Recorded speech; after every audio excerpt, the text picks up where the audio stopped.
Hi, hello, namaste. Welcome back to Needs of Children. We are discussing about 8th standard English medium social science. In that, political science lesson number 4, continued part of local government. In the previous session, we get the information about history of local government, the objectives of local government, functions of local self-governments, sources of income for the local self-government. So these are the very important concepts we are discussed in the previous session. Let's come to in this session we are going to get the more information about local government. Composition of local governing bodies. Among that, the first one, Grama Sabhas. How Grama Sabhas and remaining other local governing bodies will be going to composition, what are their structure, functions and administration thoughts will be, administration process will be takes place. Among that, Grama Sabhas. Grama Sabha is a primary unit of rural local government. A body that has all the voters of a village as its members is Grama Sabha. Grama Sabha should meet at least twice in a year, and Grama Sabha is called by the president of the Grama Panchayat. Because of Grama Panchayat local level, after the last level of administration under the local self-government, we are considered as the Grama Sabhas. Whenever the Grama Sabha will call the meeting, it was presided by the president of the Grama Panchayat. Grama Sabha is presided by either president or, in the absence of president, the vice president of Grama Panchayat or any other voter number of the Sabha will be participated in the Grama Sabha meetings. And in that Grama Sabhas, they are going to be sit together. If it is fails to call the meeting by Grama Sabha, the executive officer of the Taluk Panchayat should call the meeting of Grama Sabha. The Grama Sabha is presided by either president or vice president of the Grama Panchayat, or any voter number of Sabha will be participated. In that Grama Sabha, villagers discuss the various problems of the village, measures taken to address them, and also future plan of action needed. The Sabha has to choose eligible beneficiaries for the welfare schemes. So these are the very important purpose why they are going to be called the Grama Sabhas. So that is the concept of the Grama Sabha. So let's come to the Grama Panchayats. Then what is Grama Panchayat? Yes, a village or a group of villages with a population between 5,000 and 7,000 form a Grama Panchayat. The population between 5,000 and 7,000 to form the Grama Panchayat. The term of Grama Panchayat is 5 years, and the term begins from the date of the first meeting of Grama Panchayat. When they are going to be called the meeting, from then onwards it is begins the Grama Panchayat term. Its term is 5 years. Some of the regions of Uttar Kannada, Dakshina Kannada and Malnad regions form Grama Panchayat only with the population of 2,000, because of their population itself is very less. That is the reason exception has been given for these districts, these regions like Uttar Kannada, Dakshina Kannada and Malnad regions. The members of Grama Panchayat are elected by the adult population of the Panchayat area. Adult population, so those who are crossed 18 and above, they are participating in the electing of their representatives. One representative is for 400 voters is elected, As per second amendment of our Panchayat Raj Act of 2000, a Panchayat member must have a toilet in his house. Must and should. If he is considered in his house, he has the toilet in his house, otherwise he is not eligible to contest in the election. All the members of Grama Panchayat together elect themselves president and a vice president for the term of 30 members. After those who are elected among the members, they are going to be chosen as a president and vice president for the term of 30 months. Grama Panchayat meetings must be held at least once in 2 months. Minimum 1/3 of the members of the Grama Panchayat must be present to take the decisions. At least 1/3 of members should be present while taking the decisions. The Panchayat Development Officer, name called as PDO, is the executive head of the Grama Panchayat, will be appointed through the government. Time to time trainings are also given to the members. And here some of the contest in the election. Reservations is provided especially for scheduled caste, scheduled tribes and backward classes. Even for the women also it is provided the reservations to contest in the election. So these are the concept about the Grama Panchayat. Let's come to the Taluk Panchayat. We are going to get the information about the Taluk Panchayat.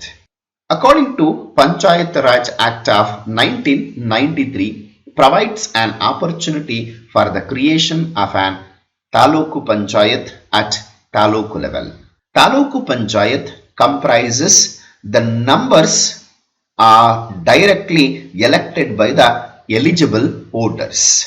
The number of members in Taluk Panchayat is based on population of the Taluk. There is one elected representative for every 12,500 to 15,000 voters. So here Taluk Panchayat will be formed. One elected representative will be elected by every 12,500 to 15,000 voters. Under this, even reservation is provided to SC, ST, backward communities and women. Besides, 1/5 of the presidents of Grama Panchayat serve as the members of Taluk Panchayat. Taluk Panchayat comprises the members directly elected by the eligible voters. And the term of Taluk Panchayat is 5 years. The term of the Taluk Panchayat as usually 5 years. Even MLAs and MPs of the jurisdiction can be attended in the Taluk Panchayat meeting. The presidents are chosen through lottery system. They nominated on the rotation basis for a period of 1 year. These nominated members have the right to vote in participating in all the meetings except those in which election of the president and vice president takes place. The no confidence motion is tabled. As usually, the term of office of the Taluk Panchayat is 5 years. They have the right to resign and can be removed by the government. The Taluk Panchayat meetings must be held at least once in 2 months. In case of utmost importance, special meetings are conducted. The president of Taluk Panchayat obviously presides over the meetings. In his absence, vice president presides over the meetings. President and vice president are elected by the Taluk Panchayat members for the term is 5 years till their membership ceases or whichever is earlier. And the standing committees are constituted to bring about the efficiency in administration. The government appoints the executive officer to look after the executive work of Taluk Panchayat. And Taluk Panchayat have some certain functions to perform in addition to functions of the local bodies. Let's come to the which are the functions of Taluk Panchayat will perform. Among that, Taluk Panchayat have certain functions to perform in addition to the functions of the local bodies, like the consolidate the annual plan proposals of Grama Panchayats and to submit those to Zilla Panchayat. It has to be consolidated. It has to be collected the annual plan proposals of all the Grama Panchayats which will come under the Taluk level, and it should be submitted those to Zilla Panchayat. And the next, to implement all the welfare programs which are suggested or ordered by the Zilla Panchayat or to state government. That is the very important function of the Taluk Panchayat. So let's come to the about the concept of Zilla Panchayat. Zilla Panchayat are constituted at district level to look after the administration. Earlier they were called as the district boards. The members of Zilla Panchayat are directly elected by the people of the district. The total number of representatives vary from district to district based on the population. In Kodagu, one member for 18,000 population, whereas in Chikamagaluru and Uttar Kannada district, one member for 30,000 population. Whereas in Bengaluru urban district, one member is for 20,000 population. And in other district, one member is for 35,000 to 45,000 of the population. In addition to presidents of Taluk Panchayats, MLAs, MLCs and MPs of the district are the members of the Zilla Panchayat. They can be attend the meetings and vote. Reservation seats are provided especially for scheduled caste, scheduled tribes, backward classes and even women. The term of the members is 5 years. Zilla Panchayat meetings are to be held at least once in 2 months. One president and vice president are elected for the term of 5 years. The president of Zilla Panchayat is called as Zilla Adhyaksha. Usually Zilla Adhyaksha presides over the meetings of Zilla Panchayat. The president has the power to sanction 1 lakh rupees for the relief measures during the period of calamities. In case of any natural calamities, if it is happened, for that the president has the power to sanction up to 1 lakh rupees. And there will be a 5 standing committees are formed for the efficient administration of Zilla Panchayat. There will be a chief executive officer CEO equal to Taluku. The rank of the district commissioner is appointed by the state government to look after the executive work of Zilla Panchayat. It has the vast powers to implementation of developmental programs and welfare schemes of the district. All the developmental programs schemes of the government are routed through Zilla Panchayats. Number 1, to bring about coordination among all the departments for success implementation of programs and also supervise such developmental works to execute work as directed by the state government. To encourage and provide support for the establishment of cooperative society, cooperative banks and such other cooperative institutions, that is also one of the very important role and function of the Zilla Panchayat.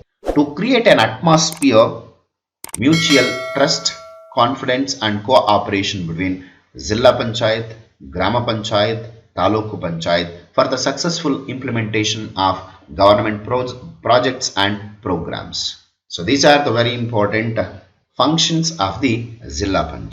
A separate election commission is constituted at state level to conduct elections to local bodies as per the Panchayat Raj Act of 1993. The election commission constituted conducts the elections to Grama Panchayats, Taluk Panchayats and Zilla Panchayats in Karnataka.